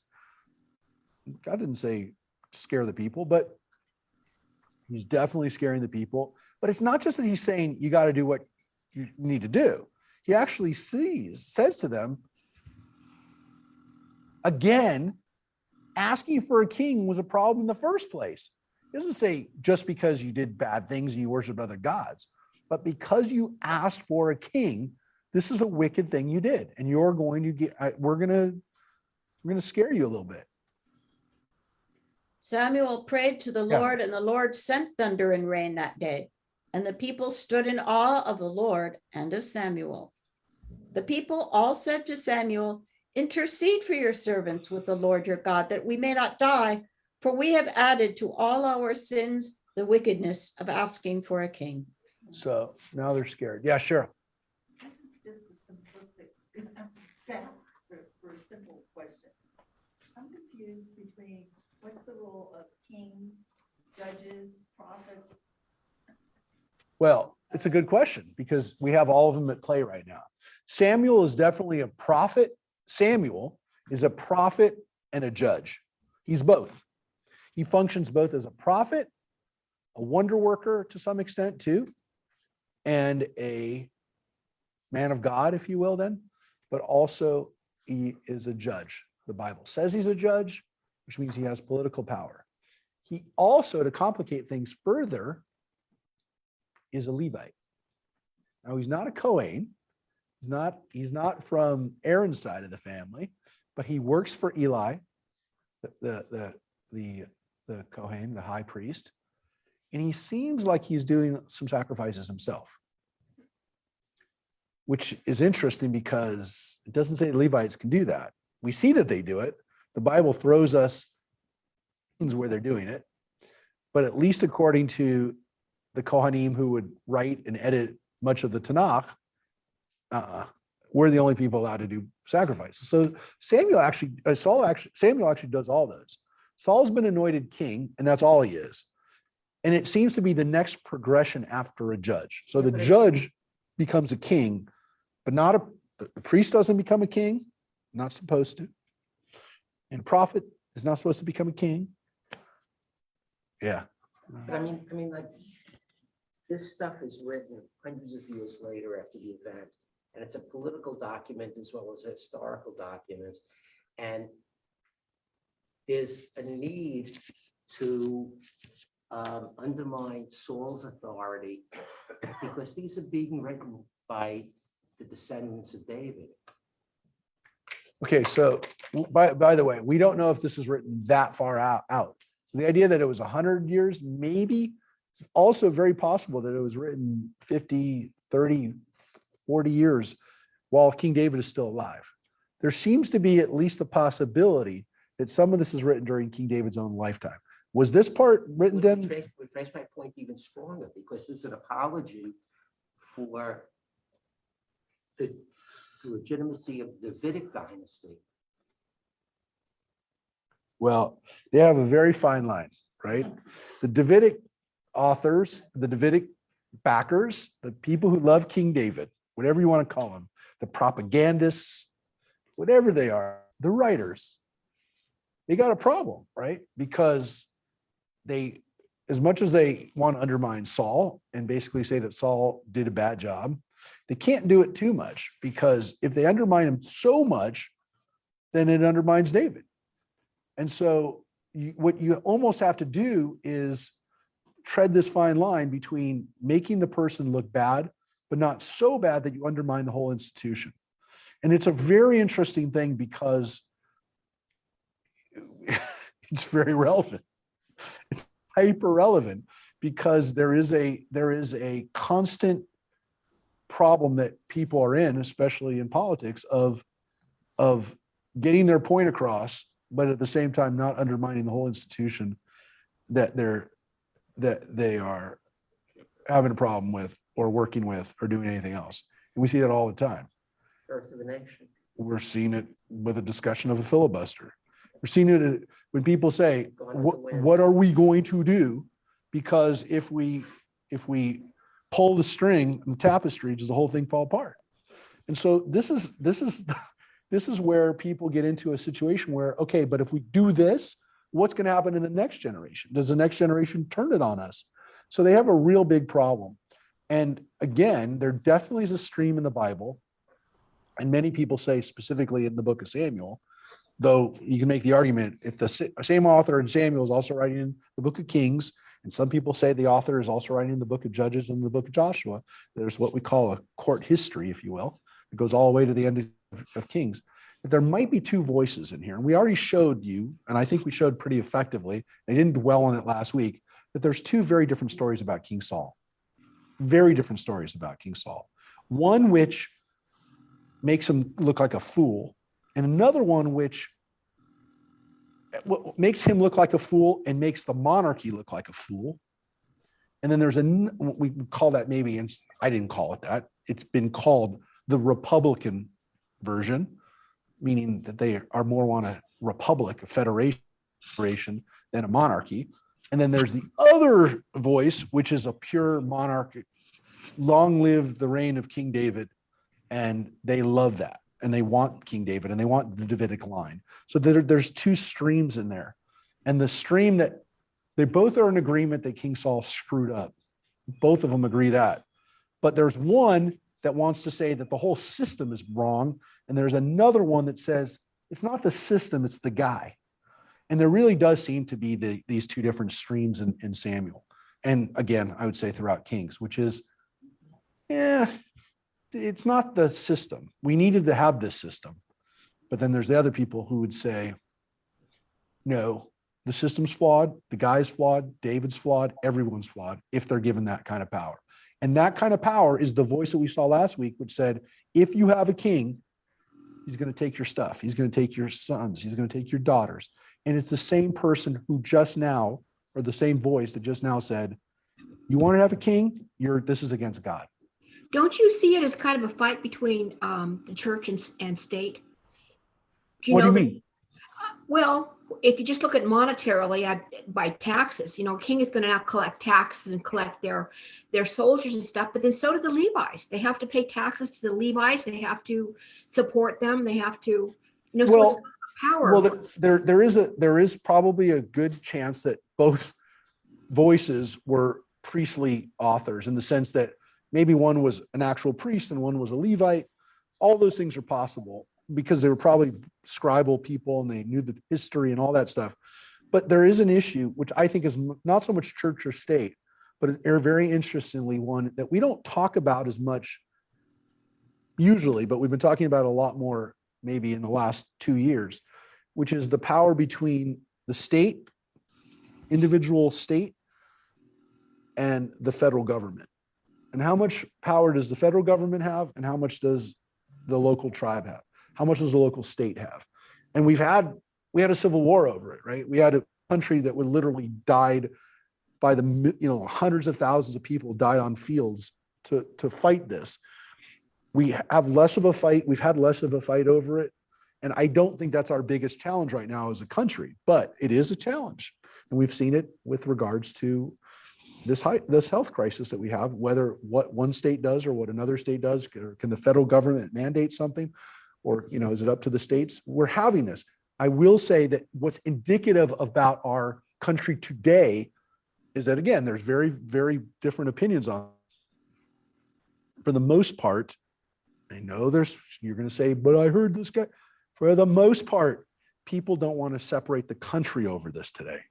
They don't want to be independent. They don't want the state to be independent.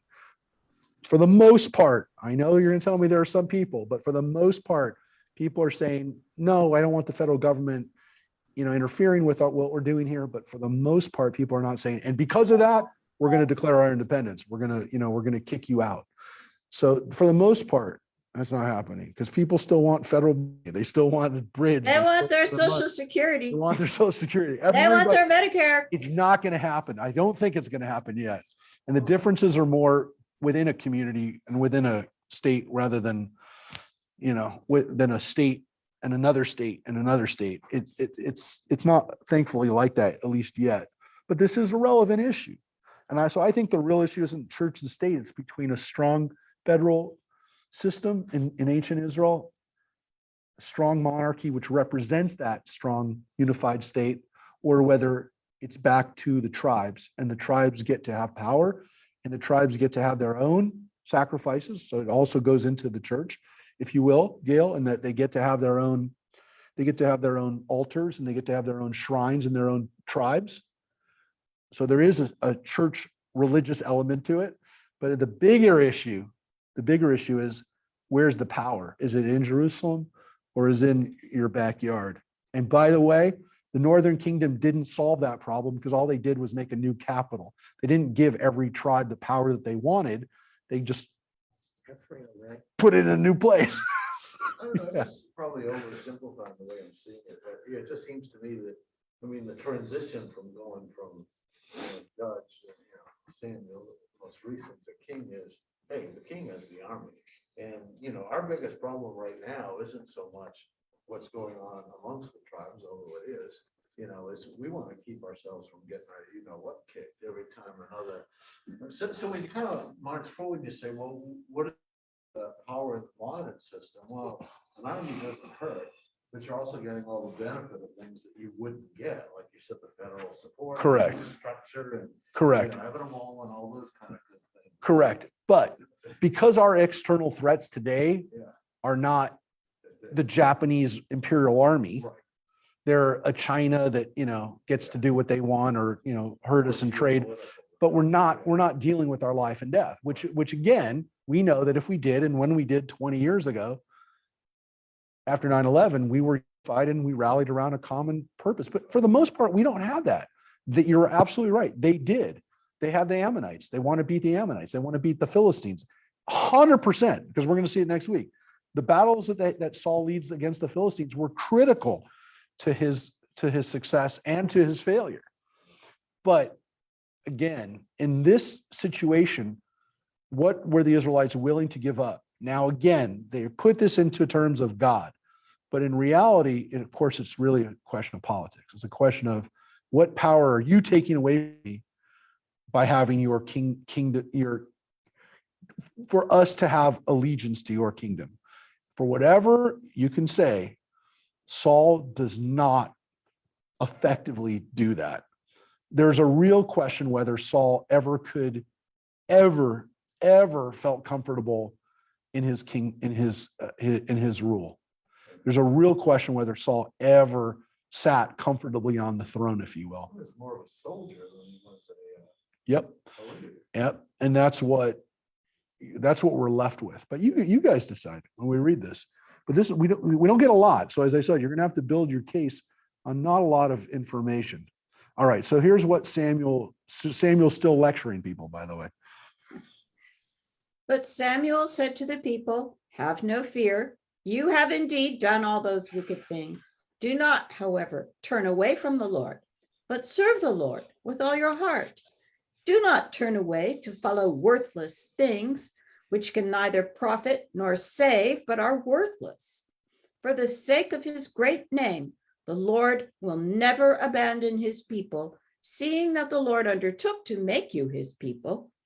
As for me, far be it from me to sin against the Lord and refrain from praying for you, and I will continue to instruct you in the practice of what is good and right. Above all, you must revere the Lord and serve him faithfully with all your heart, and consider how grandly he has dealt with you. Wow, this is quite a speech, right? This is, Samuel pretty much telling the people. Here, there's one more line here. For if you persist in your wrongdoing, both you and your king shall be swept away. So it is with a firm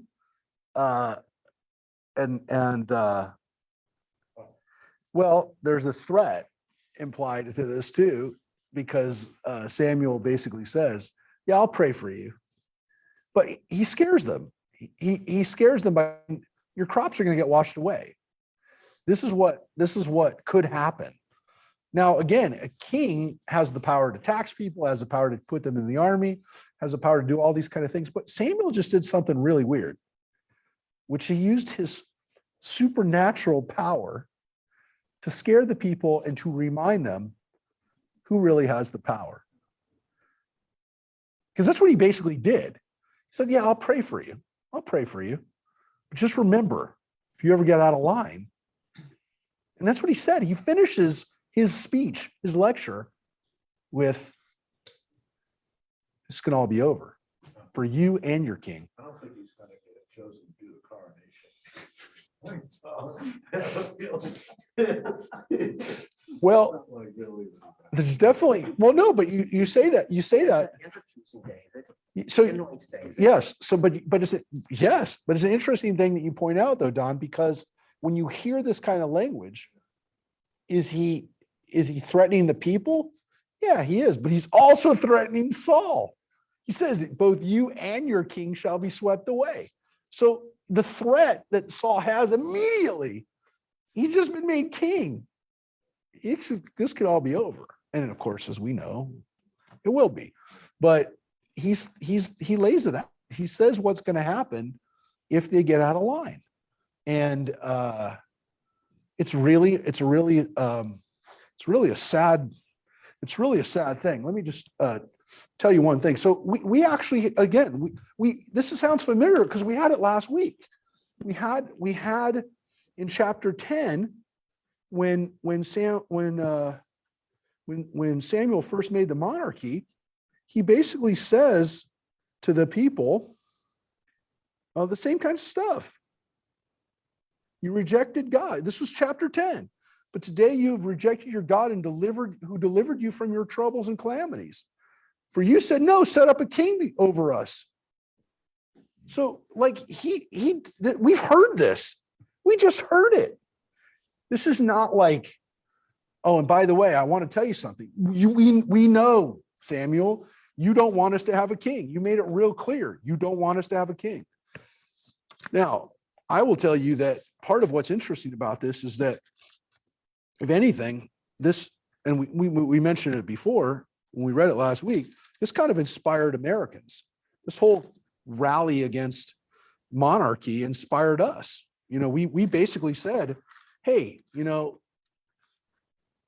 pilgrims and the people who came to this country to get away from the kings of England and the powers of the church in those places, they didn't want to be part of it. They were like, get us out, get us away from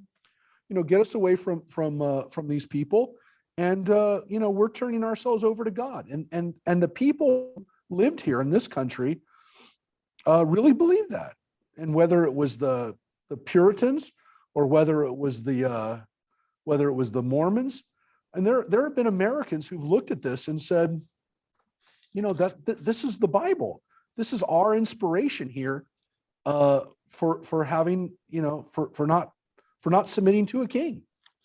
And, look, when George Washington told the people of America, don't make me king, how was he not inspired by this?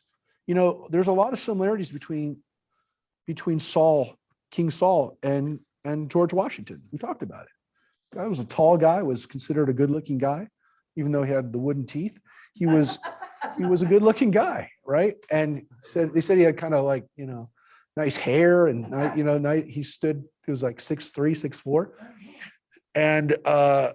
And he said, look, we fought not to have a king. Don't make me king. And that was arguably one of the most important moments in American history where we committed to not having a monarchy.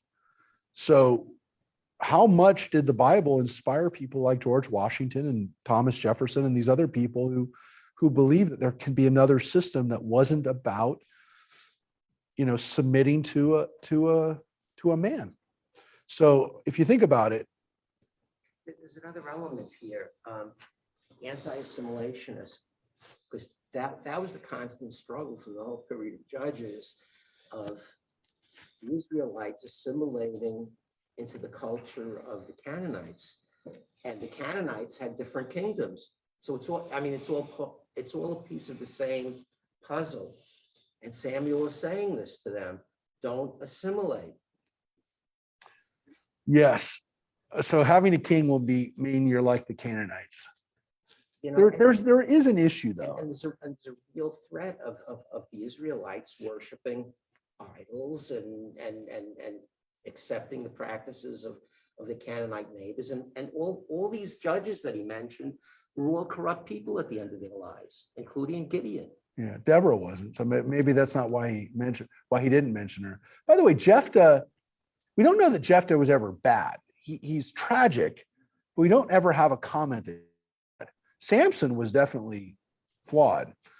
Gideon's family goes really over the wall after he dies. But yeah, it's not. Look, what is the perfect system, right? It's like, democracy is the bad system, but it's the best one, right, that we've ever had, right? We've actually been able to institute. There is a real question of how do you create authority? And again, how do you separate? But aren't they, to some extent, by saying that they're different, and again, asserting their difference by not having a king, like point, very important. One of the things that made the Jews different is that they should have not had a king.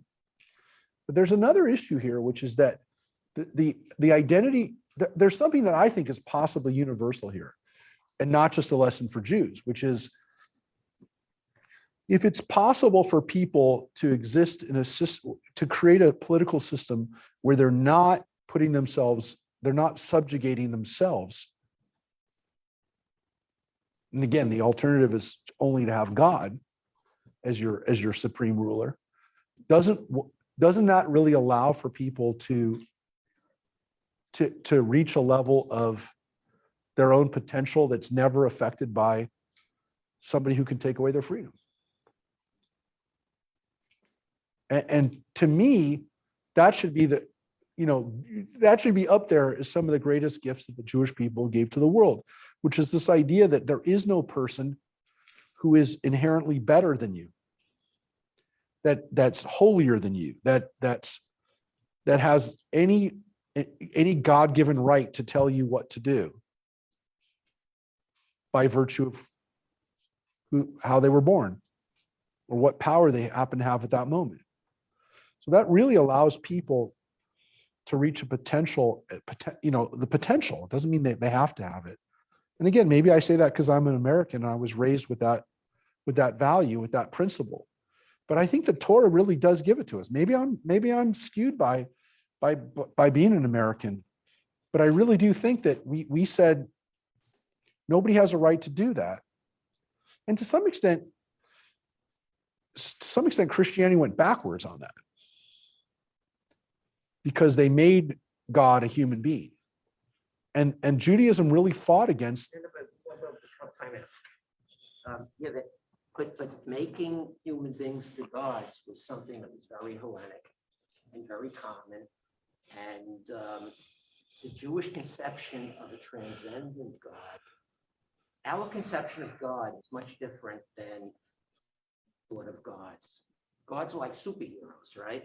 And that's true going back to, where the Egyptians made Pharaoh into a god. It's inconceivable for a Jew to think of a human being as God, because God is in the chair, in the sky. I mean, God is everywhere and nowhere all at the same time. Oh, Hellenic was, all the gods were, they were Superheroes, but they're they're also Marvel super, comics. but they're also super flawed. I mean, every one of them, and, there's not a single Greek myth that doesn't have some problem with, Zeus going off with Hawker, his wife, and, has sex with. So that was the danger. That's the danger of making God that's the danger of making God a human being. The danger of making man a god, which is what I'm talking about, which is what you do if you have a king, is that you create a potential that there's a human being that has the power to tell you what to do, and it opens up. Christianity would argue that it was a one-time thing. It doesn't happen all the time. It happened once, but it does open up the possibility for it, and then you get a problem of having somebody who's a divine manifestation here in this world, which is something I think Judaism fought against. But again, they were fighting against it even amongst their own people who wanted to bring it into fruition. And the book of Samuel essentially outlines why kings are not gods, why they're very human, and there needs to be a check and balance system between them and God. It's why there has to be priests, why there have to be prophets, and if there's going to have to be a king, that they're accountable to God and they're accountable to the Torah, which is what we're going to see in the book of Samuel, the book of Kings. So that is the tough road that we as Jews, that's what we do. We introduce this idea, and we have to use it as a guide, because we like everybody else, we can fall back into elevating human beings and at the same time making God human. So I was gonna say, it kind of seems like, and maybe I'm getting off on a tangent, where the development, or maybe the country, or maybe the world is kind of moving more towards a meritocracy than a government. When you think about it, I could easily see that, in the future, the people are gonna hold their power, not gonna be the president, it's the Elon Musks and the Jeff Bezos people who really, have achieved something, whether you like it the way they did it or not, and they're the ones who really, control and make a lot of the decisions that are gonna happen. And it's not Phyllis like makes you're all the appointed. decisions in my house. yeah,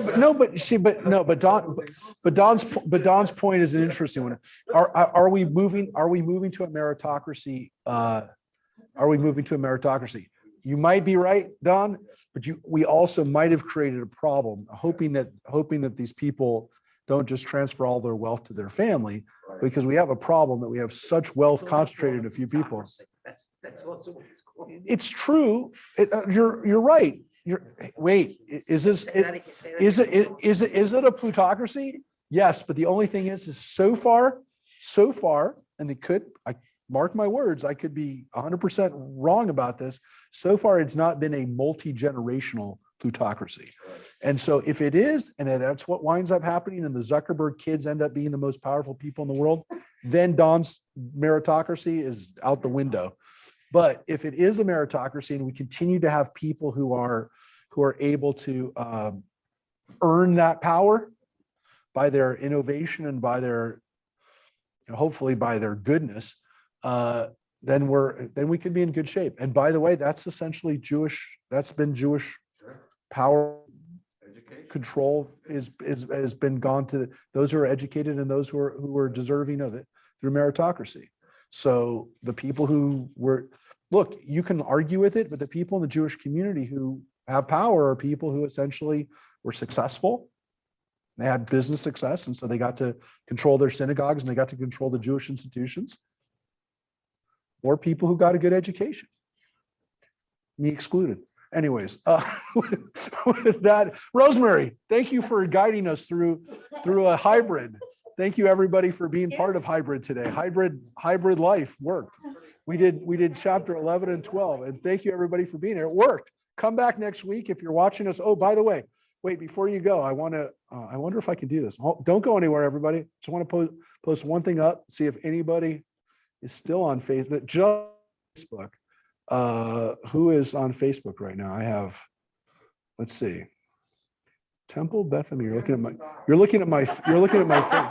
There's one person on Facebook right now. There's still one person on. Well, Kyle could be Kyle. Kyle is out in the far reaches of the Antelope Valley. About the Antelope Valley today? No, he said great class. But I will tell you that they are out in the Antelope Valley. So we're glad that you're part of the community today. Again, there was the picture I posted today. It's one of my favorite pictures of Israel. And it was taken from space. And it makes me think about how beautiful the world is, and the fact that Egypt's over here and Saudi Arabia and Jordan are over here, and you don't see any lines in space. Actually, you do, because you can see actually there's green stuff over here, and then there's desert.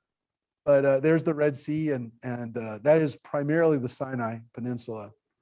And then there was that little note that Elon wrote for my dad, which was 3 years before he died. So, and he wrote a note for us. He wrote a note for Doreen. Doreen has a signed poster from Elon. So again, that was hard to believe it was 19 years ago, but that was the Columbia today, 19 years ago. We lost it, and it was the most diverse group. She knocked on my door. Yeah, I want to say you called. She actually knocked on my door. People called me and I called. It was a crazy day. All right, folks, everybody stay healthy and stay safe. We will see you. Thank you again, everybody, for being here. Take care. Are we here Friday night? We are here Friday night. Everybody, come back.